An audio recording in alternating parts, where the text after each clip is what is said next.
Hey guys, so today we got here a 2015 Mazda CX-5, and we got a check engine light on this one.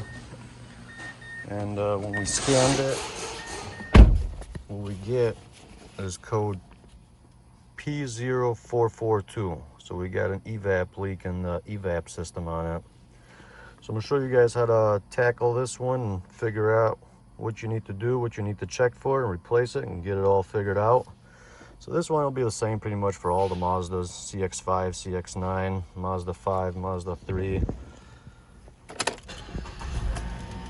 So yeah, as you could see here, when we turn it on, we got the engine light. And first thing you got to check for is check your gas cap. Make sure that the cap is nice and tight. Make sure that I'll show you guys here, the seal. The seal around the cap is not all dried out and cracked, but this one looks like we got a good seal on it. And also make sure that the rim around the fuel filler neck here is not all rusted out and it's got a whole bunch of holes in it and deteriorating. So this one looks good, so we'll put that back on there. And what I'm gonna do is take you guys to the hood here and show you guys what to check for next. Most commonly, the issue with these is we got a purge valve, which is in the engine bay. So looking facing the engine, it's right here in the right-hand corner on this one. That valve right there. And then we also have another one that's underneath the car, right by the vapor canister. I'm suspecting that one. Most of the time those are the ones that go bad, as they're underneath the car and they get a whole bunch of rain and dirt getting to them all the time. But either way, I'm gonna show you guys what to test for here and how to figure out which one's faulty. You guys, so here we are, we got the car up in the air. I'll show you guys where this is here. If you go to the rear wheel, and right in the middle,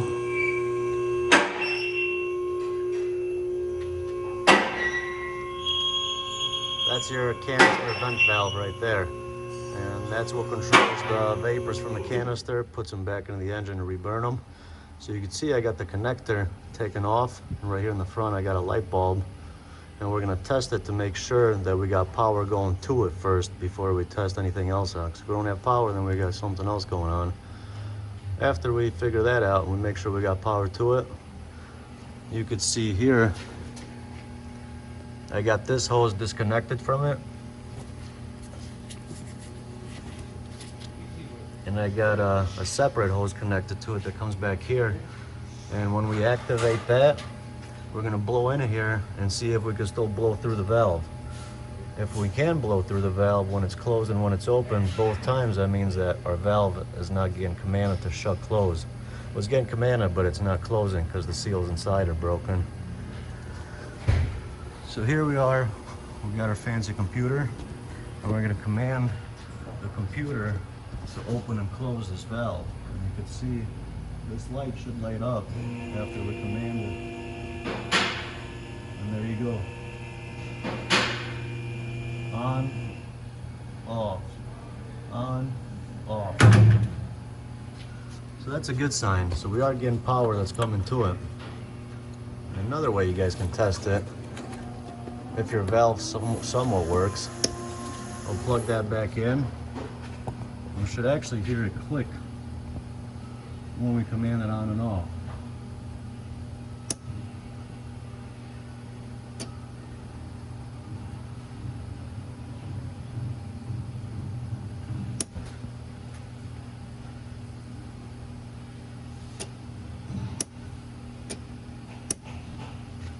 So you guys can hear that. Now what I can do is I could command it with the computer, and I can blow straight through this hose that we got there, and I can tell if this one's broken in the car or not. Otherwise, what you'd have to do is you might have to take the whole thing off. It's kind of difficult to get wires that will go into there on the car. But I'm gonna show you guys how to test it outside the car. First, we're gonna have to take this off. So you got 2 bolts or 2 nuts right there. And then you got the hose on that side, and you got another hose on this side. And the thing comes out, and I'll show you guys how to test that here on the ground. And for the one up on top by the engine, that purge valve over there, you would do the same thing to test that out and see if that one's not working properly. Most likely it's going to be this one underneath the car in the back. Alright, since most of you guys don't have the fancy scanners to test them in the car, I'll show you guys how to test it outside of the car. So after you guys pull the valve out, so you see here I got this hose here connected to it so I can blow through it.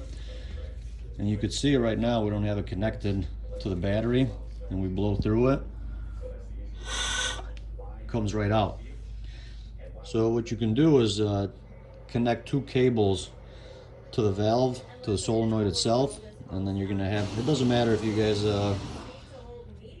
switch these around, put the black on the other side and the red on this side, or the other way around. So you put one, get your 2 connectors on there, and then you got the other 2, I got a black and red, we're gonna connect to the battery. So you can see as soon as I connect this, you can hear it clicking. Now what we wanna do is, because when we don't have power going to it, this is normally stuck open, so we're able to blow through it. So what we want to test now is, once we connect this to here, we want to take the hose and try to blow through it and see if we get anything coming out the other side.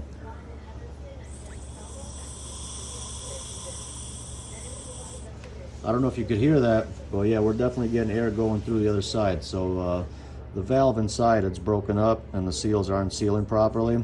So we're getting air to escape through it, and that's why we're getting the evap leak. So after this test, we're able to for sure tell that the valve is bad. So in this case, we're going to swap this out, and then everything should be good to go. So yeah, if you guys are having this issue, test out your canister valve in the back of the car underneath. And if that is good, then make sure you test the one in the engine bay too. But yeah, this is how you test it out. Get a new one, replace this, and you should be all good to go, and that'll take care of your P0442 code. So hopefully this helps you guys out, and when you get a chance, please like and subscribe, and good luck with the repair.